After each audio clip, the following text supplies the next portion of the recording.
Are you thinking about selling here in 2021? Well, just hang on 1 minute because I want to make sure that you've got everything that you're going to need before you put your house on the market put together. I've got an easy guide for you. It's called your Prelisting Checklist, and I've got it ready for you. We're going to talk about it here coming up.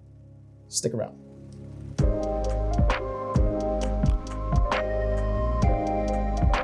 Hey, welcome back to the channel, you guys. I'm Jason with Great Branson Homes, and on this channel, we talk about all things real estate from Nixa down to Branson. So if you're new here, consider subscribing.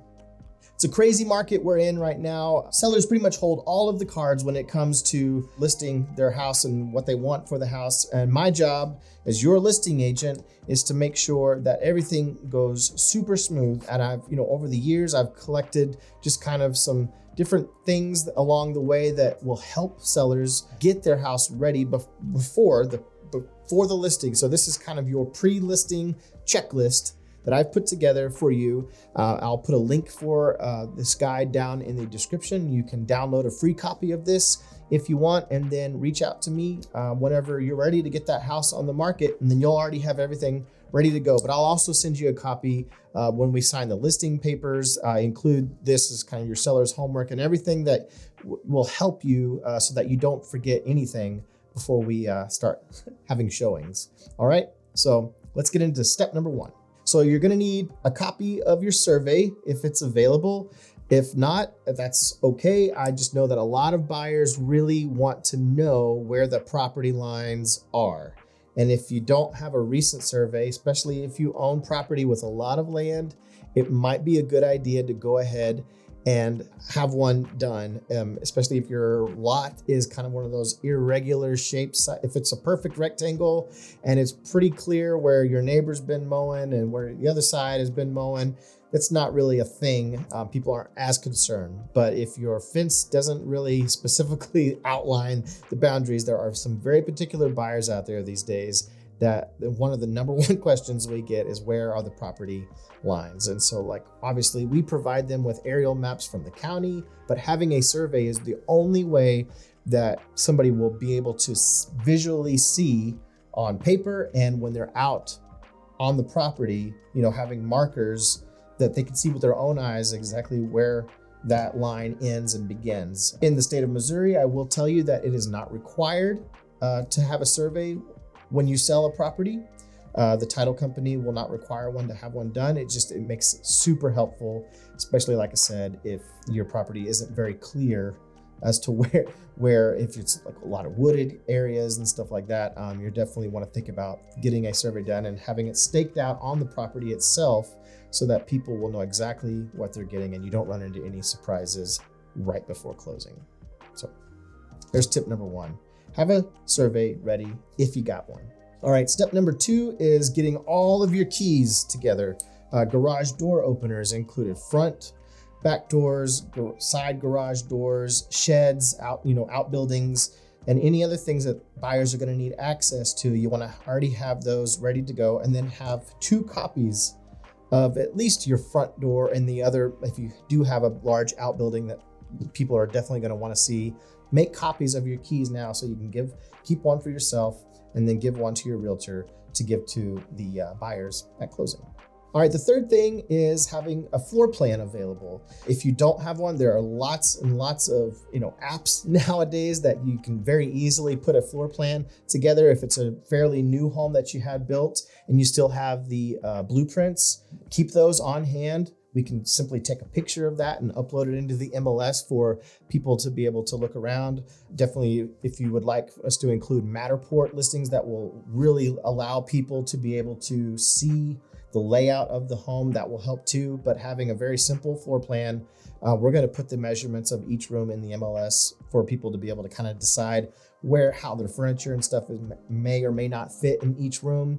But to give people a really good idea of how your home is laid out and the square footage and all of that stuff, if you have one available, make sure you have that handy as well. All right, so right before we go on the market, I'm gonna send you what's called a seller's disclosure. This is a legal document that has consequences if you don't fill it out correctly. I don't wanna freak anybody out, but this protects you as the seller from any liability should a buyer find something that was an adverse material defect after they close. If you are aware of it, then you need to disclose an adverse material defect. It doesn't mean that you have to disclose every single thing that's wrong with the property or ever has been wrong with the property, right? If you fixed it and corrected it, then it's no longer a defect, okay? But if somebody could prove in a court of law that you were aware of this before you handed the keys over to them, then you'd be in trouble if you didn't disclose it. So the seller disclosure is very important. I'll send you a copy of one when we first kind of go over all of the paperwork that is going to need to be included, but you want to have that filled out and ready to go before you hit the market and not have buyers that are in your home and have all these questions that could very easily be answered by having their agent grabbing a copy of that seller disclosure and having it on hand. They want to know the age of your HVAC. They want to know the age of the roof. They want to know when was the last time that you changed out the filters, or if you've had any dampness in the basement, the crawl space, does it have a vapor barrier? Those kinds of deals, just things that only you as the owner are going to know. Now, I will tell you, if it's an investment property and you aren't totally familiar with all of the ins and outs, then you can elect to make no additional disclosures. And that keeps you, from being liable for anything because you haven't really even been in the property since you've owned it. That's very common. But make sure you have all of your disclosures filled out and ready to go before we go live on the MLS. All right, the fifth thing, and this is kind of an important one, and I learned this the hard way, is alarm instructions. It could be rather daunting for buyers, especially if they're elderly and they walk into a home and all of a sudden the alarm goes off and the agent that's going through your house doesn't know how to turn it off, and it kind of just got missed along the way that there was a silent alarm, and the police maybe perhaps show up at the showing unannounced with guns drawn. That can make for a really awkward showing experience for your buyers. So make sure you include alarm instructions so that everybody, your listing agent and all of the buyer's agents that are going to be bringing buyers into your property, know how to get in and out of your home safely. It's a key tip.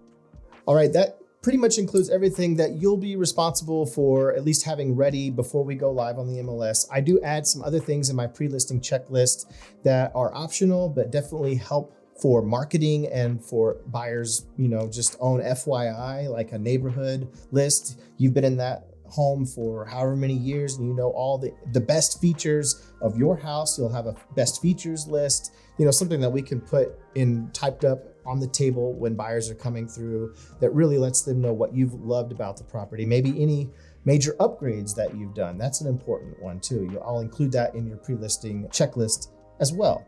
As far as the neighborhood, like how close you are to shopping and medical or restaurants or other things to do, the parks and the schools and all of that, these are things that families are definitely going to want to know about. And so I'll just include about 5 different other little segments on your pre-listing checklist that you can fill out if you want. It's not required, but it definitely is helpful for buyers that are coming through.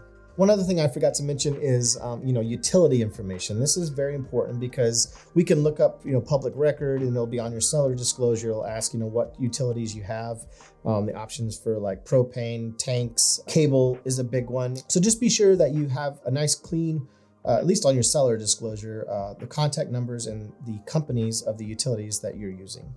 The last thing is, if you have a condo that you're listing, there's a little bit more information. It kind of doubles up on the seller disclosure that you'll notice. Seller disclosure is pretty much for any kind of just residential unit, but the condo disclosure will ask some of the same questions about the HOA and the COA on the condo disclosure. So they want to know more specifically about like the financial situation of the condo, if there's any assessments coming up. So be sure to look through that document fully and try to fill it out to the best of your ability. Mainly the contact number and name of maybe the president of the Condo Owners Association. So if buyers have specific questions, we're going to direct them straight to the COA. All right, that's going to do it for your pre-listing checklist. I know it maybe kind of sounds like a lot, but I'm more than happy to help walk you through all of this. If you have any specific questions, just feel free to contact me, call or text me. My number is right down in the description below. I'm happy to answer any questions that you have. And I look forward to listing your house. That's, the main thing for this pre-listing checklist is to make sure that you have everything ready to go before we go live on the market. So glad to get started, and then we can talk about all of the awesome video and marketing and advertising that we're going to get to do for your property once you get all this filled out. All right. Look forward to working with you. I'm Jason with Greater Branson Homes, and I will see you in the next video. See ya.